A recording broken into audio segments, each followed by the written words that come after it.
Hello, everybody. As I am sure you have heard, there is a lot that's going on here in Washington, D.C. So let me say a few words and try to explain it. Bottom line, after all is said and done, is that after months of negotiations, Senate Democrats and House Republicans reached an agreement called a continuing resolution, which would continue to fund. Listen up, people. Bernie Sanders just dropped the most terrifying truth bomb about America's oligarchy. Elon Musk, worth nearly $500 billion, just showed exactly how billionaires control our entire political system. We're talking direct threats to elected officials, manipulation of both parties, and a complete takeover of our democracy. The mainstream media won't touch this level of elite control. Let's break down this oligarchy exposure together. The government for 3 months. Frankly, that agreement was not something that I was all that excited about, but it was better than nothing. And I was prepared and am prepared to vote for it. And one of the reasons is that it contained a reasonable increase in funding for primary health care, something that I feel very strongly about and that my committee, the Health, Education, Labor, and Pension Committee, is responsible for. And given the enormous crises that we're facing in healthcare in this country today, it really would be of help to many millions of Americans. What this legislation would do is significantly, or modestly at least, increase funding for community health centers all over this country, which treat about 30 million Americans who are low income or working class. And it would also increase the number of young doctors who go out into rural America and also into underserved areas. That is where we need the doctors and the nurses, and that's what this legislation would do. In any case, within the House of Representatives, the Republican House, and the Democratic Senate, there was widespread agreement on this resolution, and it was just about ready to be passed. In fact, the Republicans posted it on their website. We were ready to go.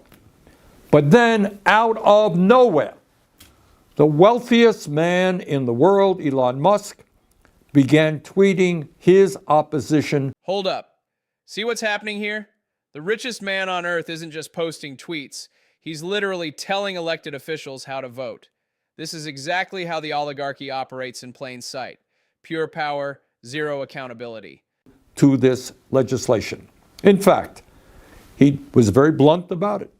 He told Republicans that if they voted for this proposal, which they had already agreed to do, he would take out his wallet and spend as much money as it took to defeat them in primaries and drive them out of office. You got that? Take a deep breath and appreciate what's going on here. The wealthiest person in the world, who spent at least $277 million to elect Donald Trump in a Republican Congress, has now claimed complete ownership of that party. And what he is saying is, hey, Republicans, forget your constituents, forget your constitutional responsibilities. If you don't do what I, Elon Musk, want you to do, you're out of office. And I have the money to do just that. My friends, what we are looking at here has nothing to do with democracy. What we are looking at here is oligarchy. This is up and up. Government by the billionaire class for the billionaire class. And by the way, Musk is not only trying to intimidate Republicans, he is trying to inject himself into the Democratic Party as well. He is threatening to target Democrats who are standing up to him and his agenda. Further, and very dangerously, and this is the guy you know who owns Twitter, as part of his campaign to defeat this resolution, Musk has been spreading an enormous amount of disinformation. Notice this pattern? Every single time these billionaires want something, they flood social media with lies. Bioweapons labs, Congress pay raises, Pure manipulation tactics straight from the oligarch playbook. Classic elite control strategy. And outright lies about what is in the bill. He said that the measure would include a 40% pay raise for Congress.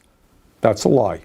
It is a 3.9% increase, the same as federal employees are receiving.